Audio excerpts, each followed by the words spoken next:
Good morning বন্ধুরা, চৈতিস কিচেনের আরও একটা ভিডিওতে সবাইকে স্বাগত।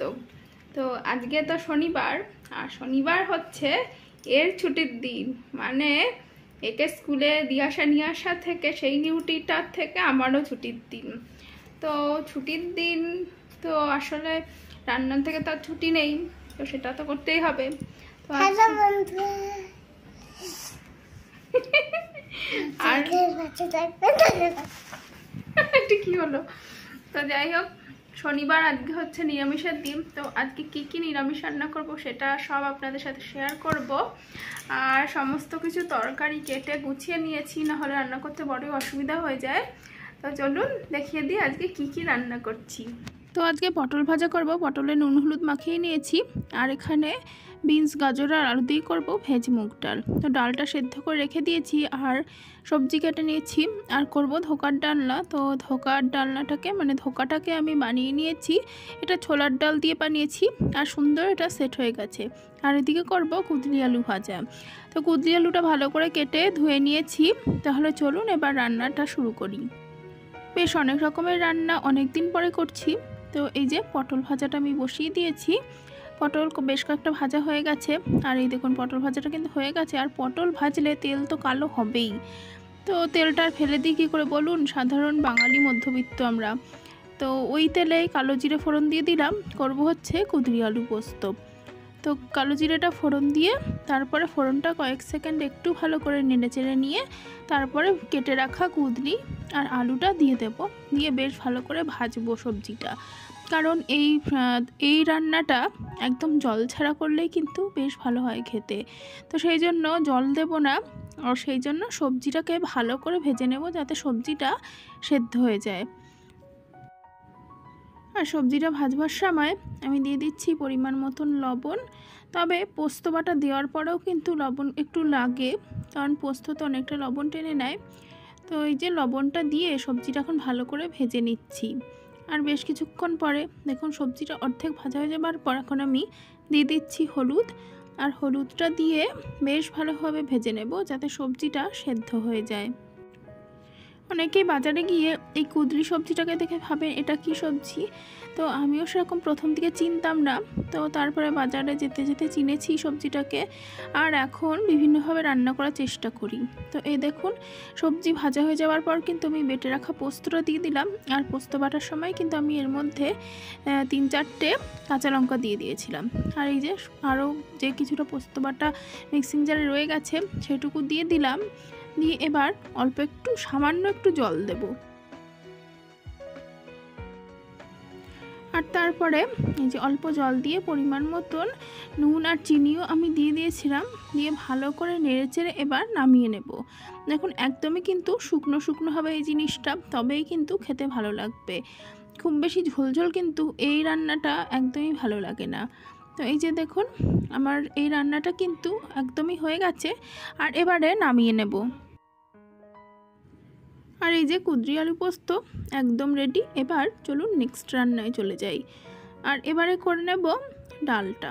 তো মুগ ডালটা ভেজে আমি সেদ্ধ করে রেখে দিয়েছিলাম, আর দিয়ে দিলাম সর্ষের তেল, 2টো তেজপাতা আর একটা শুকনো লঙ্কা এরকম গোটাই দিলাম।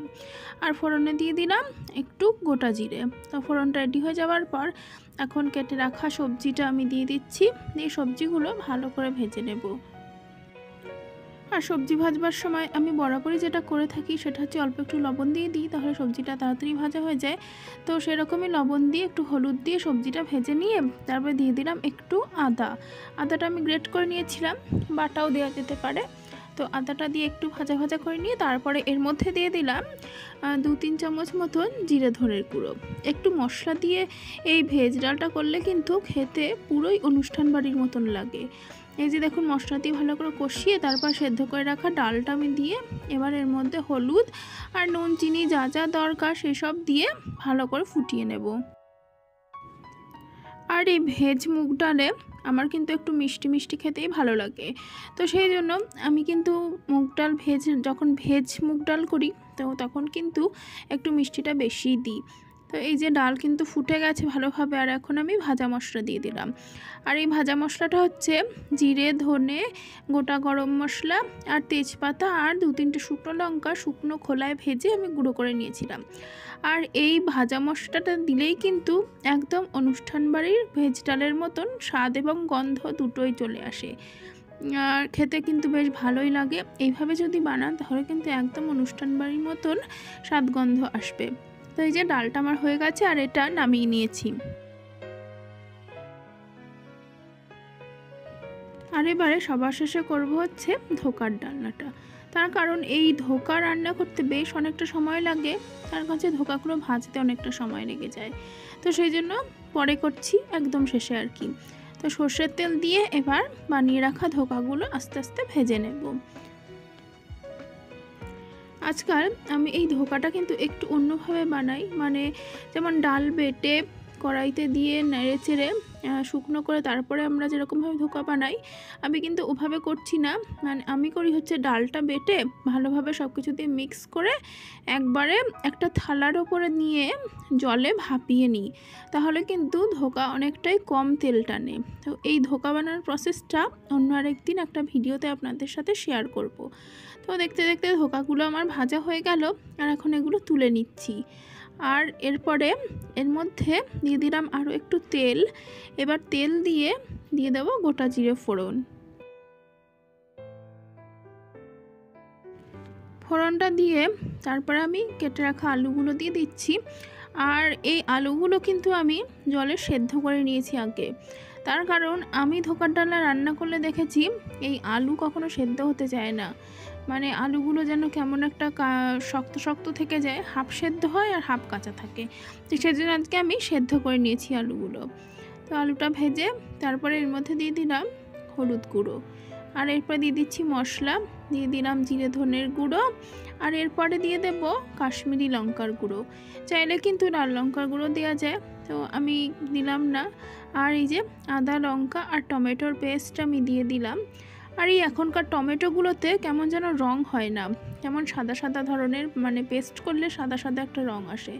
তো যাই হোক, সেটা দিয়েই করে নিচ্ছি রান্না। আর এই যে মশলাটা ভালো করে নেড়েচেড়ে এবার এর মধ্যে নুন আর চিনিটা দিয়ে দিচ্ছি।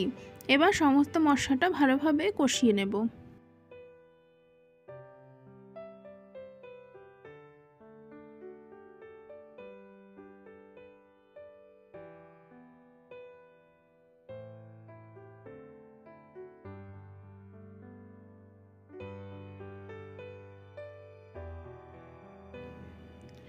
আর এই যে মশলা কিন্তু আমার বেশ ভালোভাবে কষানো হয়ে গেছে, তো মশলার রঙটা কিন্তু দারুণ এসেছে।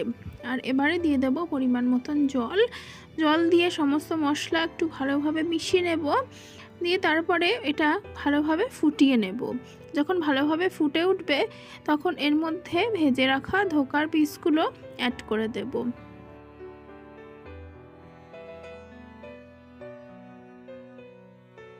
ভেজে রাখা ধোকাগুলো দিয়ে এবার ভালোভাবে ঝোলটা ফুটিয়ে নেব।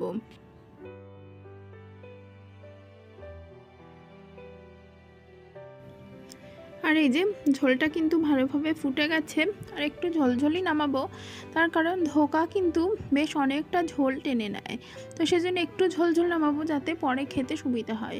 তো দিয়ে দিলাম গরম মশলার গুঁড়ো, আর দিয়ে দেবো 1 চামচ মতন ঘি আর গরম মশলা নিরামিষ রান্নায় কিন্তু বেশ ভালো লাগে খেতে। তো সমস্তটা এবার ভালোভাবে মিশিয়ে তারপরে তরকারিটা আমি নামিয়ে নেব।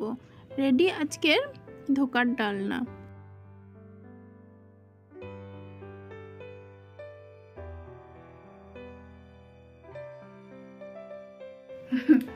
আর বন্ধুরা, আজকের ভিডিওটা কেমন লাগলো সেটা অবশ্যই সবাই জানাবেন। ভিডিওটা যদি ভালো লেগে থাকে তাহলে অবশ্যই ভিডিওতে লাইক দেবেন, কমেন্ট করবেন, আর যারা যারা এখনও চ্যানেলটি সাবস্ক্রাইব করেননি অবশ্যই সাবস্ক্রাইব করে পাশে থাকবেন। অনেক ধন্যবাদ বন্ধুরা।